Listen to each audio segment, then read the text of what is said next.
चला बिना भाजणीचे खमंग असे खुसखुशीत उपवासाचे थालीपीठ बघूया। इथे 1 कप वरईचा तांदूळ घेतलेला आहे, त्यामध्ये 1/3 कप साबुदाणा तांदूळ घेतलेला आहे आणि तो साफ करून मिक्सरच्या भांड्यात बारीक दळून घेतलेला आहे। त्यानंतर ते चाळून घेतलेले, त्यामध्ये मी एक मीडियम आकाराचा बटाटा घेतला आणि त्यातील 1 कप पीठ मी यामध्ये ॲड केलेले। त्यानंतर 1 ते 1.5 चम्मच मिरची बारीक करून घातलेली, चवीनुसार मीठ ॲड, 1/3 कप यामध्ये शेंगदाणा कूट घालून हे सगळं मिश्रण मिक्स करून घेतलेलं आहे।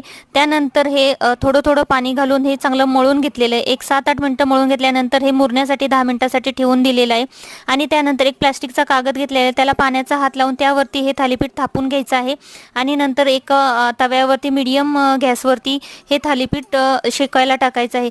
हे थालीपीठ दोन्ही साईडनी खरपूस रंगापर्यंत तेलावरती किंवा तुपावरती भाजून घ्यायचं आहे आणि हे तुम्ही हिरवी चटणी किंवा दह्यासोबत खायला देऊ शकता।